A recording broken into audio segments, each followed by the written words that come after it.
Em um ambiente interno, com fundo liso e cinza claro, uma jovem mulher negra de cabelos cacheados e volumosos aparece sorrindo. Ela está em pé, posicionada à frente de um microfone profissional com pop filter e uma camisa xadrez vermelha e preta, com o primeiro botão aberto, revelando uma tatuagem em forma de gato no peito. A iluminação é suave e o clima da cena transmite leveza e alegria. Fala galera, tudo massa? Aqui sou eu de novo, Serena Regina, musicista, multiartista, produtora e professora de música. Chegamos aí ao 6º tópico do nosso curso de teoria musical. Já falamos sobre intervalos, escalas, acordes e agora vamos falar sobre o terceiro elemento que compõe a música, o ritmo. Pelo fato desse assunto também ser um pouco extenso, a gente também vai dividir essa aula em 2 partes, para que da mesma forma a gente possa exercitar adequadamente cada um dos assuntos que vamos conhecer agora e entender com mais calma cada detalhe que engloba esse universo do ritmo. O ritmo é o elemento que dá à música o seu movimento e pulsação. Ele pode ser simples, com uma série de batidas uniformes, ou complexo, com uma variação de toques e pausas, gerando diferentes padrões musicais. Foram apresentados em sequência pequenas animações de pessoas e personagens tocando um instrumento musical bateria.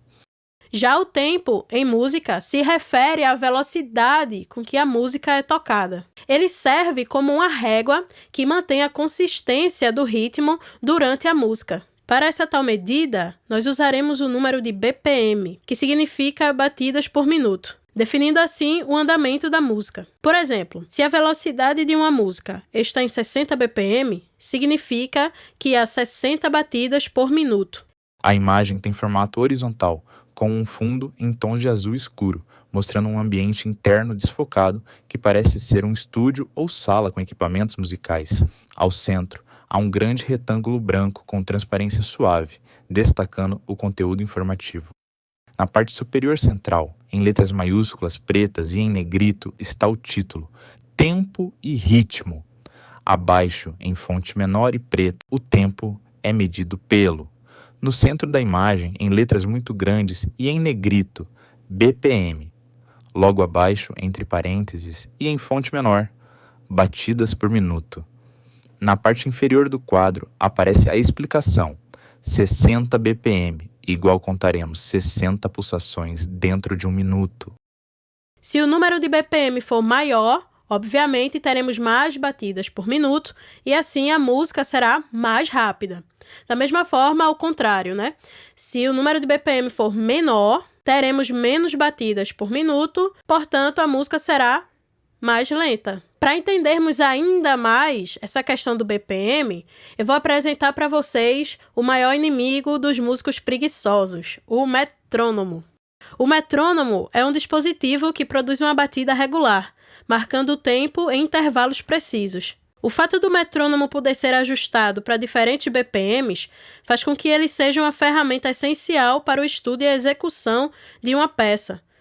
Foram apresentados em sequência pequenas imagens animadas de um metrônomo mecânico tradicional, com design em forma de pirâmide alongada e estrutura de madeira. Na parte frontal, vemos uma barra metálica oscilante que se movimenta de um lado para o outro ritmicamente.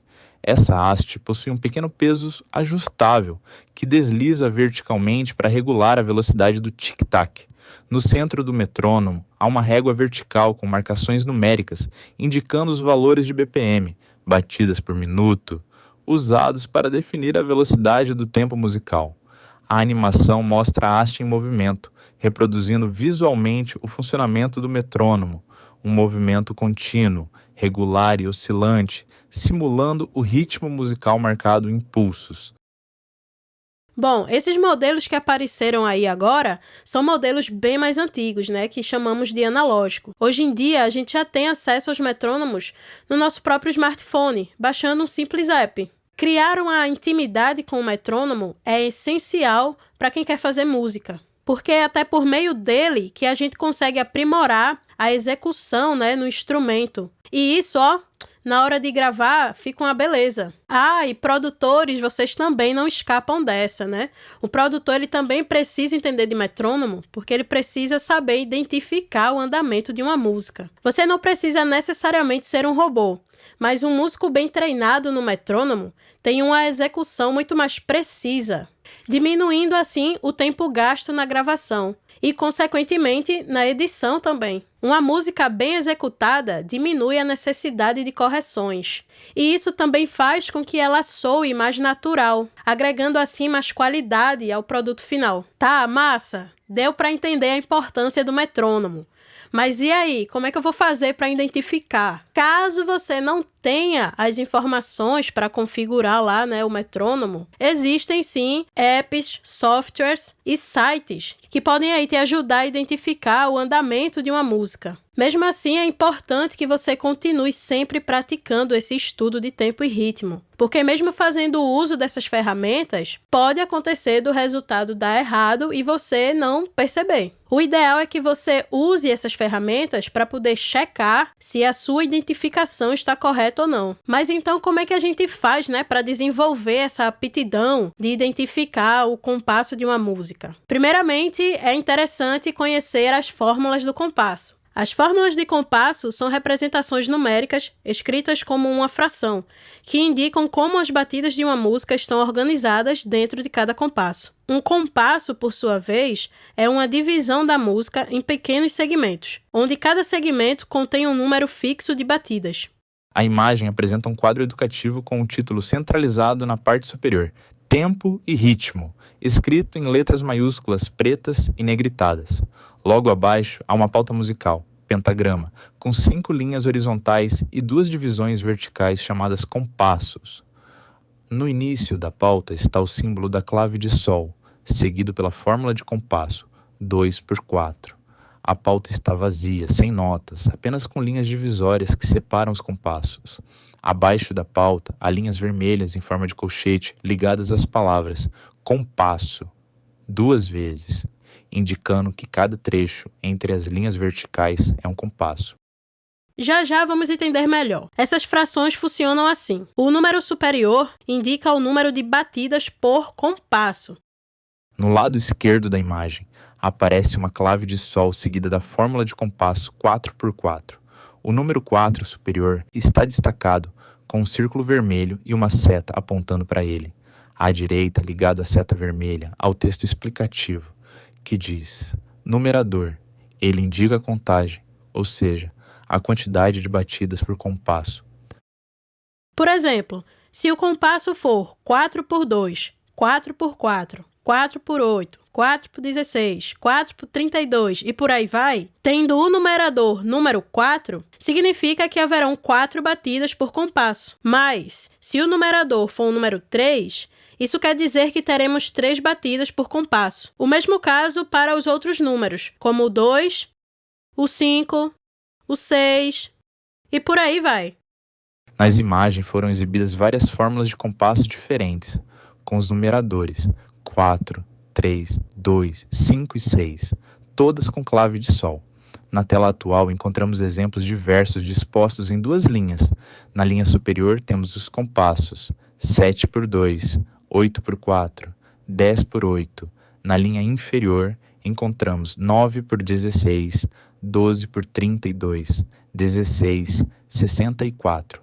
Esses compassos representam variações rítmicas raras e, em sua maioria, não usuais na prática musical cotidiana. Na parte inferior da imagem está o texto explicativo.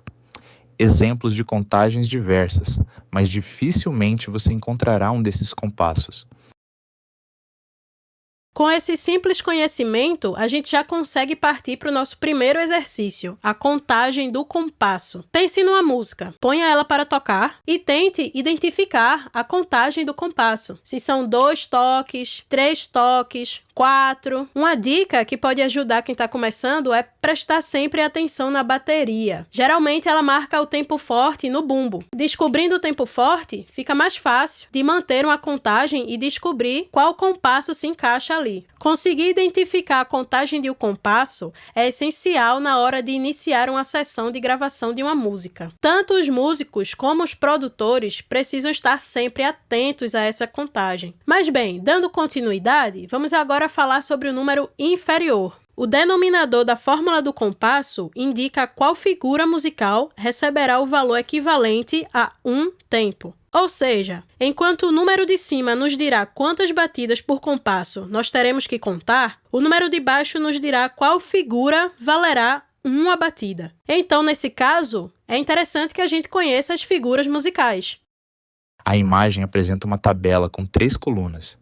Nela estão representadas diferentes figuras musicais, com seus respectivos nomes e números de identificação. Cada linha mostra uma figura rítmica acompanhada de seu nome tradicional e o número que a representa na contagem do tempo musical. A nossa primeira figura se chama semibreve e vamos associá-la ao número 1. A segunda figura chama-se mínima e vamos associá-la ao número 2. A próxima figura é a semínima e o número a qual vamos associar é o número 4. A famosa colcheia, a qual iremos associar ao número 8. Dessa vez a gente vai ter a cabeça da nota, a haste e um colchete ao lado. Parecido com a colcheia, a gente tem também a semicolcheia, que a diferença é que a colcheia ela vai ter um colchete e a semicolcheia ela já tem 2 colchetes. E é representada pelo número 16. A fusa, com 3 colchetes, representada pelo número 32. E a semifusa, com 4 colchetes, representada pelo número 64. A primeira figura da tabela é a semibreve, representada por uma elipse vazada. É a figura de maior duração da tabela, com valor de 1. Logo abaixo temos a mínima, uma elipse vazada com uma haste vertical. Já a semínima é uma elipse preenchida com uma haste.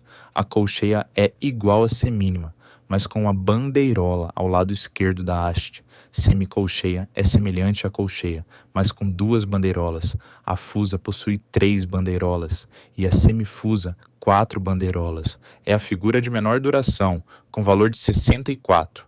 Voltando para a fórmula de compasso, no compasso 4x4, o 4 na parte inferior significa que a nota de número 4, ou seja, a semínima, terá o valor de duração de uma batida. E isso acontece em todos os compassos com denominador número 4. A imagem apresenta uma explicação visual sobre o compasso musical e o conceito de tempo e ritmo, com foco no compasso 4x4. No centro, há uma pauta com clave de sol, seguida pela fórmula de compasso 4x4, e 4 notas semínimas alinhadas, cada uma numerada de 1 a 4. As setas coloridas ajudam a destacar as partes da fórmula de compasso. A seta vermelha aponta para um número superior, numerador, explicando que ele indica quantas batidas existem por compasso, nesse caso, 4. A seta verde aponta para o número inferior, denominador, informando que ele define qual figura musical representa uma batida. Aqui, o número 4 representa a semínima. A imagem também mostra visualmente que 4 semínimas preenchem o compasso, cada uma valendo uma batida. Isso ajuda a ilustrar como o tempo é organizado dentro do compasso de forma simples e didática. Caso o denominador mude, outra figura passará a valer uma batida. Em seguida, ainda no mesmo pentagrama, a fórmula de compasso que anteriormente era 4x4, agora se torna 4x8, fazendo assim com que as figuras se alterem. Onde havia 4 semínimas, agora existem 4 colcheias. Vamos fazer um teste rapidinho? Colocarei algumas fórmulas de compasso na tela e você vai preenchê-los com as figuras referentes. E se for preciso, pause o vídeo. Começando pelo compasso 2x4. Como vimos, o número de cima nos diz quantas figuras caberão no compasso e o número de baixo nos dirá qual a figura valerá um tempo. Isso quer dizer que, para preenchermos este compasso 2x4, precisaremos escrever 2 figuras número 4. Portanto, um compasso 2x4 pode ser preenchido por 2 semínimas. No centro da imagem, há uma pauta musical com clave de sol seguida por uma fórmula de compasso 2x4. O compasso em questão está preenchido com duas figuras semínimas. Vamos seguir para os próximos exemplos. Eu agora não vou dar tanta colher de chá não, tá? Então vamos lá. No compasso 3x4, como é que vamos preenchê-lo? Quem aí respondeu 3 semínimas, acertou. No centro da imagem, uma pauta musical de compasso 3x4. O compasso em questão está preenchido com 3 figuras semínimas. E como preencheremos o compasso 2x2? Quem aí falou 2 mínimas, acertou. No centro da imagem, uma pauta musical de compasso 2x2, preenchido com 2 figuras mínimas. E no compasso 4x4? Essa é fácil. 4 semínimas. Agora, e no compasso 6x8? 6 cocheias. E no compasso 12x16? Teremos 12 semicocheias. Por hoje, eu acho que a gente já viu bastante coisa, né? Então, a gente vai finalizar aqui a primeira parte do nosso assunto ritmo. Espero que eu já tenha conseguido esclarecer algumas coisas para vocês. E se você curtiu a aula, deixa um like, compartilha com os amigos e se inscreve no canal se ainda não é inscrito. Eu te aguardo na segunda parte dessa nossa aula de ritmo e aproveita para exercitar bastante até lá. Beleza? Eu fico por aqui. Valeu, falou! A professora de pele morena, cabelos pretos, volumosos e cacheados, óculos grandes de armação fina, que veste uma camisa xadrez nas cores vermelho e preto. Encerra a aula com a expressão facial séria e confiante. Com a mão esquerda à frente do corpo, ela faz o gesto de rock and roll, com o dedo mindinho e o indicador estendidos, enquanto os demais dedos estão recolhidos,